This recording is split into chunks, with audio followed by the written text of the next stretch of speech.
mohon izin ayah, kami semua di sini butuh pandangan, butuh pencerahan pastinya, apalagi kami yang masih muda, butuh segala hal lah berkaitan dengan keilmuan ya, untuk bagaimana kita tekan persepsi menuju kedaulatan bangsa kita. Mungkin itu ayah, mohon izin kiranya berkenan kepada ayahanda, kami mohon untuk memberikan petuah arahan kepada kami semua sebelum ke Bapak Bahtiar Hamsyah selaku tuan rumah. Izin ayah. Terima kasih ya. Yang terhormat Bapak Bahtiar Hamsyah dan rombongan Anda datang juga yang lain, para wadah juga yang lain. Kita ketahui bersama, kita cinta pada bangsa kita. Ayo sama-sama kita pertahankan dengan cara kita, tapi jangan sendiri-sendiri, terkomando, terpimpin. Karena kalau sendiri-sendiri bisa bunuh diri ya. Bunuh diri itu dilarang oleh agama. Orang mati bunuh diri keratnya neraka, nauzubillah min dzalik. Jadi yakin kepada Tuhan kita yang bernama Allah Subhanahu wa taala. Setiap yang hak datang, hancur yang batil. Ngunduh wahai pekerti, siapa yang nanam pasti akan memetik. Berjalanlah pada yang sudah ditentukan. Hidup matilah kita bersama Allah. Semoga kita selamat dunia akhirat. Apa yang kita citakan dikabul oleh Allah Subhanahu wa taala. Saya butuh doa seluruh hewan karena doa itu senjata atau pedang orang beriman. Adu'a silahul mu'min, adu'a saiful mu'min. Jadi kalau ingin senang jangan lupa banyak-banyak baca surat Al-Fatihah. Syukur-syukur bisa 517 kali tiap malam. Syukur-syukur bisa 1000 kali tiap malam. Jadi apa yang kita sentuh insya Allah bisa jadi emas dengan izin Allah Subhanahu wa taala. Jadi kalau komunis hidup di bumi pertiwi ini, yang pertama musuhnya adalah tentara khusus TNI Angkatan Darat, kedua ulama, ketiga santri.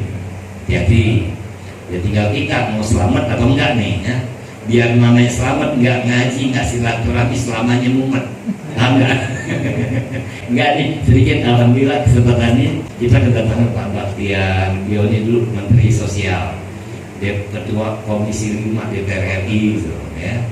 Jadi inilah beliau Ananda datang pun, Bapak Haji juga datang di kita. Alhamdulillah kita keluarga besar ya. Ya. Jadi kembali Bhinneka Tunggal Ika Tanhana Dharma Manggala.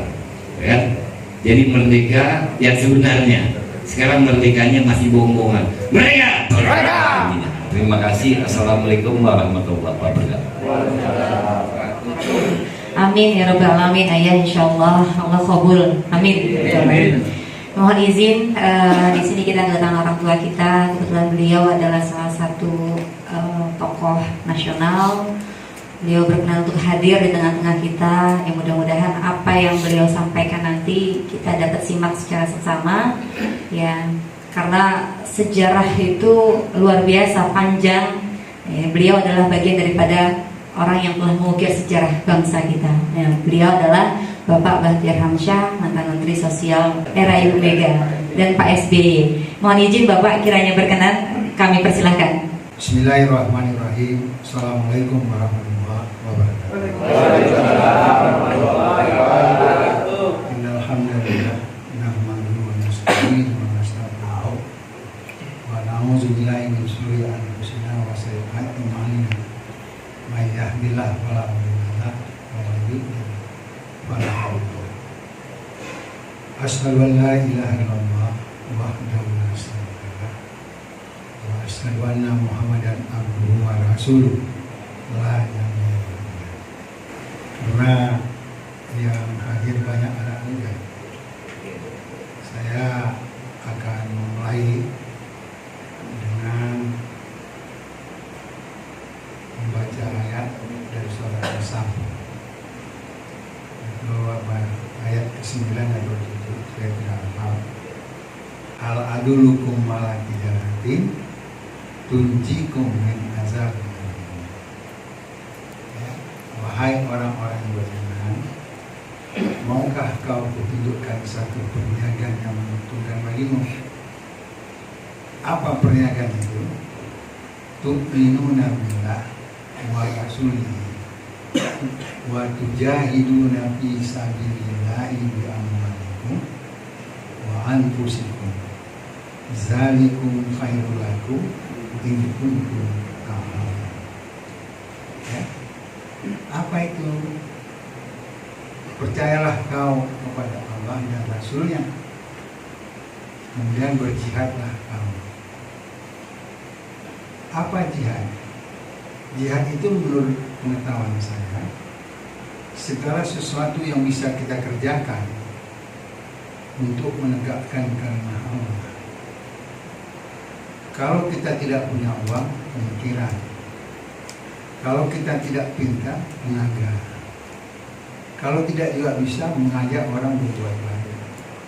Itulah jihad itu. Terutama bagaimana kita membangun keluarga kita.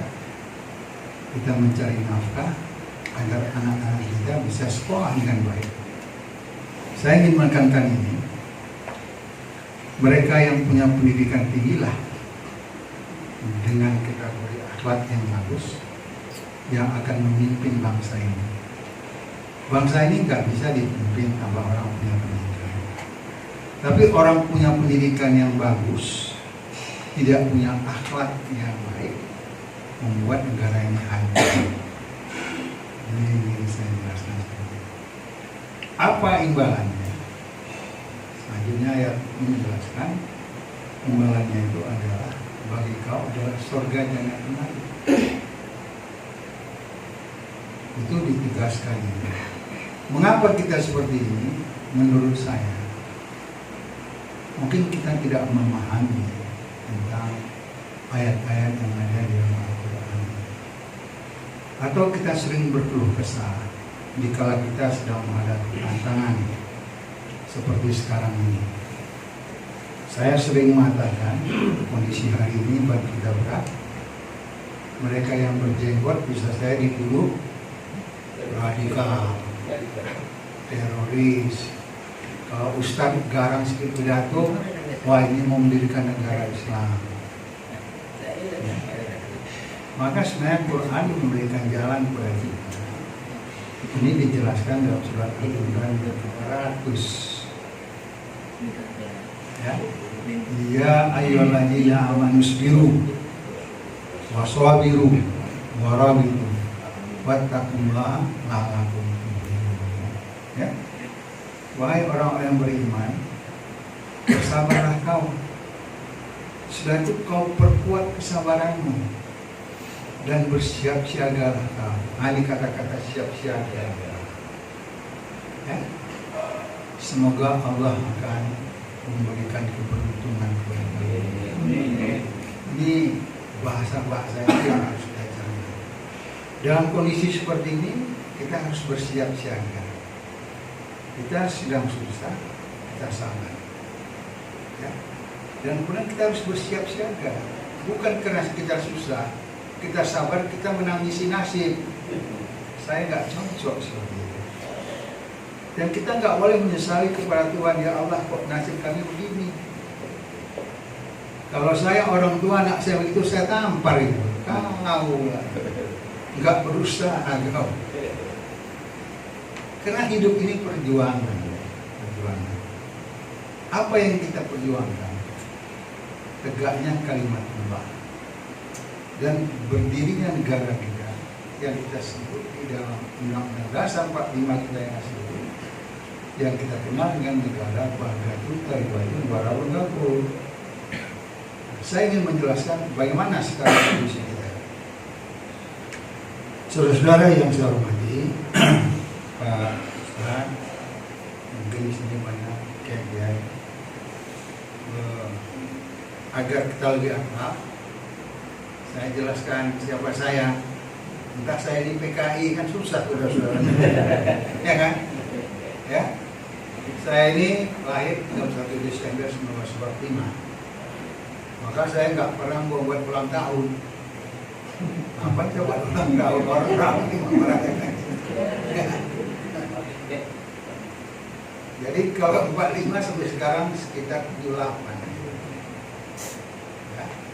Kemudian ada peristiwa PKI yang 65. 65 dengan 2023 sekitar 58 tahun. Mungkin yang mana belum 58 nggak tahu itu. Apalagi dari bagian menjelaskan tentang Nasakom. Bagaimana Nasakom itu bisa muncul? Nasakom itu singkatan nasionalisme, agama, dan kompromis. Nah, begini kira-kira. Pertama, setelah sekitar tahun 50,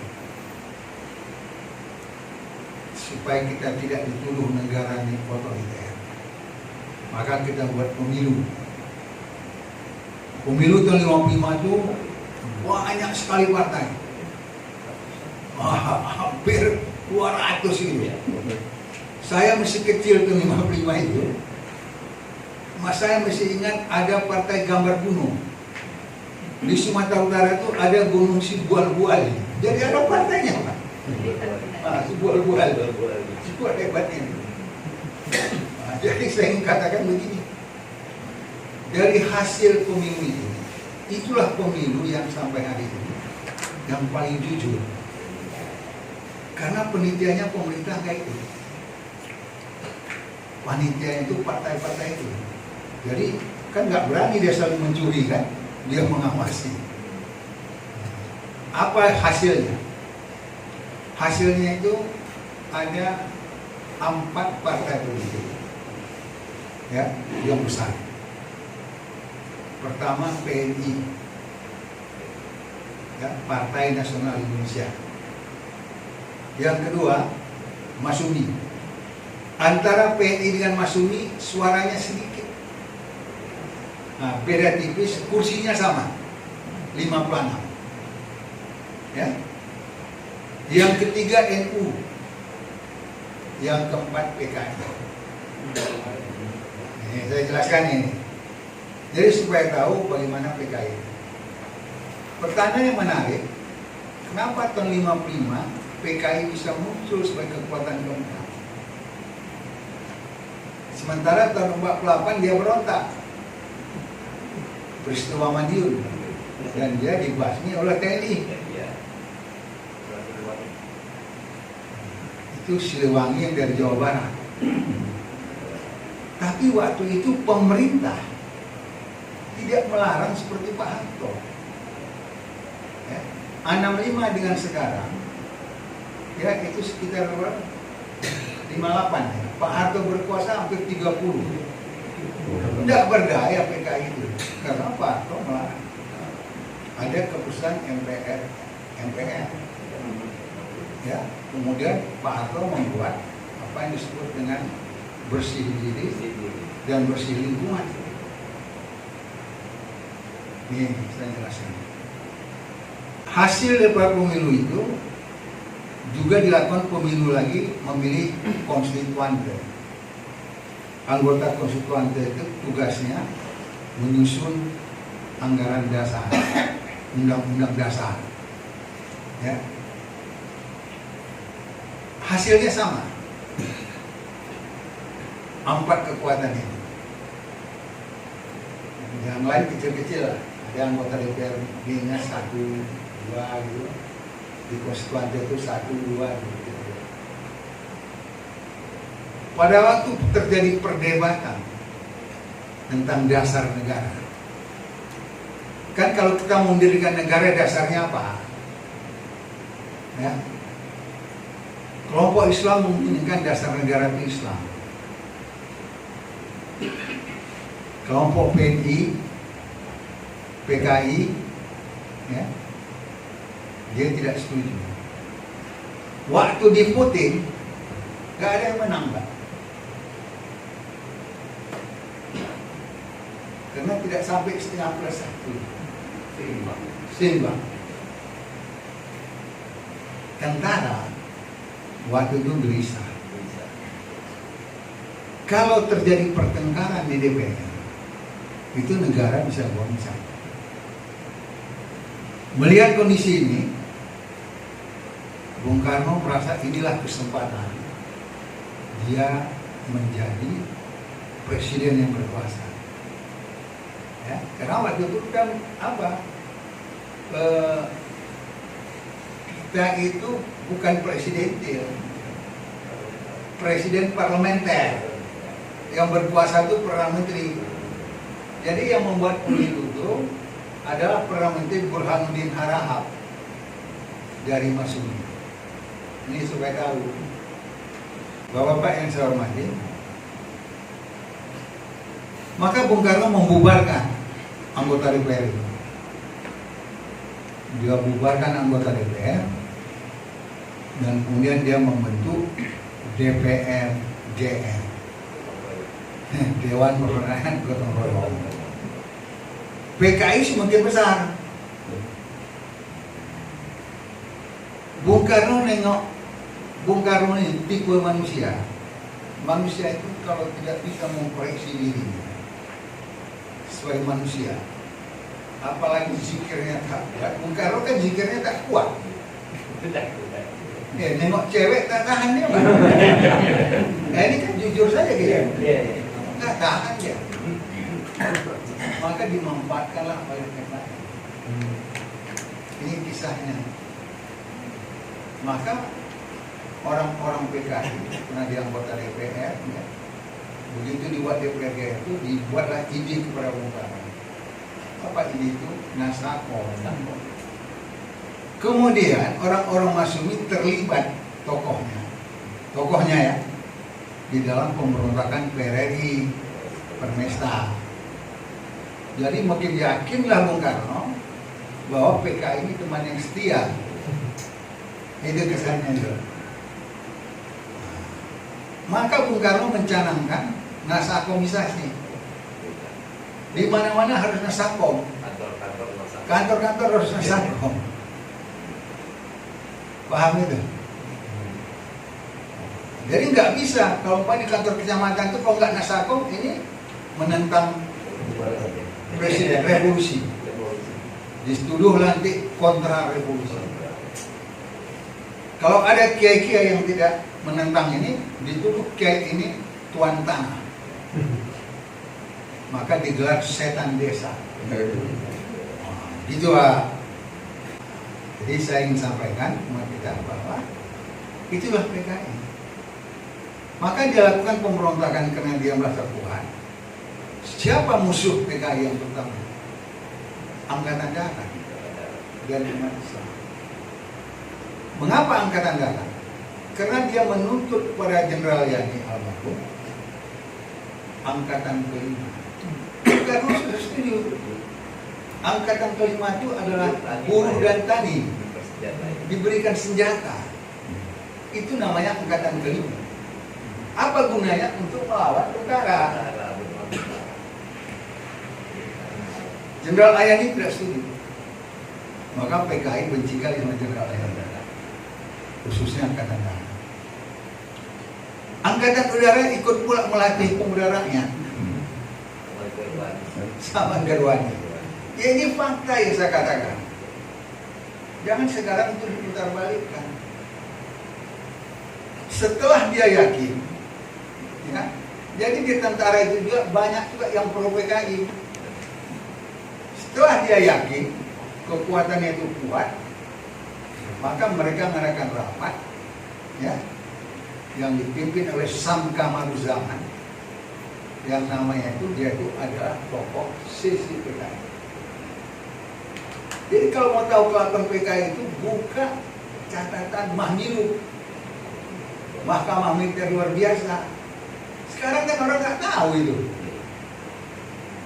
Di situ jelas bagaimana Sam itu dengan Suparjo, dengan Latif, dengan Untung rapat. Jadi salah satu penghalang itu adalah jenderal-jenderal. Maka ditentukan malam 30 September itu menculik para jenderal ini. Ya. Allah mentakdirkan Nasution tak mati. Kemudian Pak Harto sedang memancing, tak sempat dia dibunuh. Maka kena itu semua. Siapa yang mengambil itu adalah pasukan Cakrawirawa. Cakrawirawa itu adalah suatu pasukan yang mengawal presiden. Sekarang namanya pas pampres. Awak tengok pas pampres ini hati-hati juga. Hati-hati juga kita. Baik, ini Pak Kiai. Saya minta kita nggak boleh lama-lama Pak Kiai. Saya lelah. Ya kan nanti kalau saya sakit kan saya. Kerja saya banyak. Dan saya mengucapkan banyak terima kasih. Saya diberi kehormatan untuk bisa datang kemari dan kemudian memberikan tausiah pun. Jadi saya malu. Saya pikir apa ini harus saya sampaikan. Jadi saya senang gitu. Kita sudah menyambung silaturahmi kita. Ya. Jika silaturahmi kita kuat, makin baik. Maka di situ rezeki datang. Di dalam ilmu manajemen silaturahmi itu adalah network dijamin. Mana mungkin rezeki datang kita tak berkawan? Tidak mungkin. Maka perlu banyak kawan. Itu kata Pak Kiai. Musuh satu terlalu banyak, kawan 1000 mesti kurang. Ya, jadi saya mengambil silaturahim kita. Kita bangun jemaah kita, ya, dan kita patuh kepada komando imam kita, kiai kita. Salah satu kesalahan kita tuh tidak pernah mau patuh, merasa diri paling jago. Saya di rumah itu 7 tahun capek saya menjelaskan ini. Inilah maka kita ini tidak bisa kuat. Tidak mau patuh pada pimpinan kita. Jadi kalau saya memberikan tausiah, nggak ada yang berani ngomong. Marah saya. Saya bilang, kalau kau tak mau dengar, kalau kau lebih pandai dari aku, kau di sini, aku di sana. Kan enak begitu. Saya tak marah sama kau, saya bilang, silakan kau berikan ceramah, aku duduk mendengarkan. Itulah jemaah itu.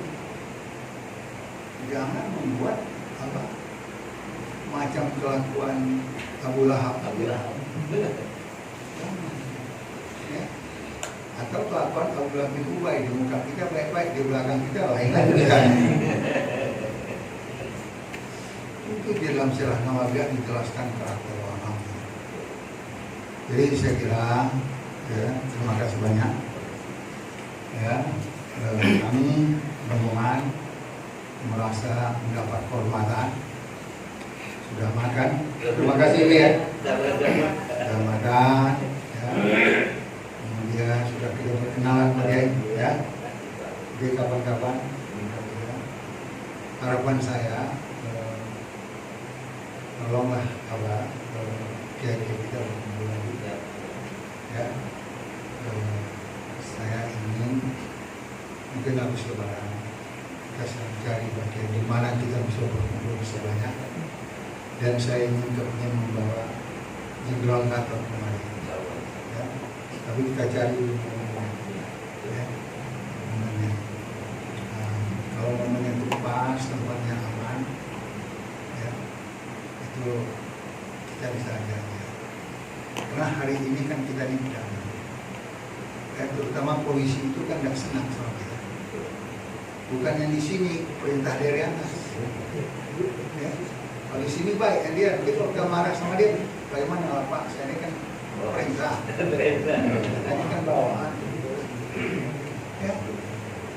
Ini kelakuan sama saja. Kalau menjelang di 13 PKI itu juga, saya mengalami itu Pak. Komando jihad sama saya. Itu ustadz kalau di Medan namanya ustadz. Ya, komando jihad itu rumah-rumah ustadz diperiksa. Kemudian nggak ada apa-apa, dia pergi ke kandang ayam, ditaruhkannya pistol. Aku lihat, ini kok ada pistol, tangkapnya si ustadz. Ini mau berontak ini katanya. Kalau berpuasa itu kan gampang kan? Kalau kita berpuasa pun kita tangkap juga dia bisa. Ya, setidak-tidaknya kita bisa memukul dia. Istilah orang Medan. Ya, kalau waktu kita muda-muda dulu, kalau kita tak suka sama orang, dia senyum sama kita. kita bilang, kau mengejek aku kau gitu. Itu kalau tak senang kan, senyum pun orang dibilang mengejek. Itulah kalau berpuasa itu. Jadi saya kira kita padakan doa. Terima kasih banyak.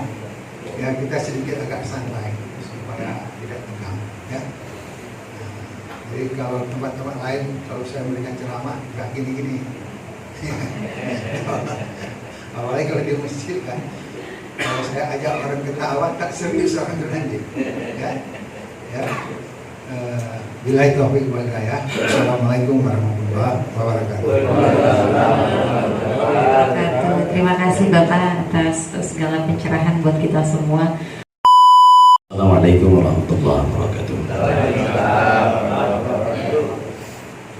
Afdhali wa mu'jizati wa maqbul bisyaratil Fatihah wa bi karamatil Fatihah wa bi ma'unatil Fatihah wa bi mawjudil Fatihah khususan ila rohaniyah wa jismaniyah ibu yang telah melahirkan kita semua, ayahanda yang telah membesarkan kita dengan nafkahnya, anak-anak kandung kita, istri kita, saudara kandung kita, para guru-guru kita, dan seluruh saudara-saudara kita di hazal masyriqi wal maghrib, wabil khusus di hazal Indonesia, wala khususan di hazal wilayah Provinsi Banten, khususnya di tempat ayahanda Haji Syarif Abdullah. Biiznillah wa khadamullahu nuruhul wa bina kalimatul jin indaha mukhtarun ya syifatun ya syirullah ya wujudullah siha wal afiyah dhahir wal batin ya. Dengan tidak mengurangi rasa hormat, takzim wa takziman saya kepada ayahanda, ini rasa rindu sudah berlapis-lapis ya. Sejak datang kemari baru ini bisa datang lagi ya. Yang mana duluan ya? Tapi yang jelas saya bersyukur pada hari ini kita menjadi bahagian yang dipilih, dipanggil, diperintah dan ditetapkan oleh Allah Subhanahu wa taala untuk bermujaharah, bertemu dengan orang-orang yang luar biasa, dengan ayahanda Haji Syarif Abdullah, dengan ayahanda Bakhtiar. Mudah-mudahan ini bisa sebagai energizer, sebagai supporting buat anak, buat teman-teman saya yang muda. Ya, tentu kami mohon doanya dari ayahanda, ya abang, ya semoga perjuangan kami ini tidak hanya sebatas di sini, tapi dalam waktu dekat supaya ada perubahan. Ya, segala khilaf itu murni kesalahan saya sebagai manusia biasa. Tapi benar apa yang saya sampaikan bukan karena cerdas atau pintar, tapi hidayah Allah menghendaki. Lisan saya menyampaikan yang benar itu benar, yang salah itu salah. Hari ini nggak ada yang sakti, nggak ada yang hebat, nggak ada yang kuasa. Ketika Allah berkehendak, ajal nanti datang menjemput kita, yang ada cuma apa? Hari ini kita belum minta maaf, maka karena mendekati bulan Syawal Ramadan, izinkan saya mohon maaf lahir dan batin. Semoga semua kita saling membukakan maaf dan dapat dalam keadaan dianugerahi kesehatan dan dapat melaksanakan ibadah puasa dengan penuh perhitungan, dan akhirnya kita dipertemukan dalam suasana yang penuh anugerah rahmat dari Allah Subhanahu wa taala. Wassalamualaikum warahmatullahi wabarakatuh.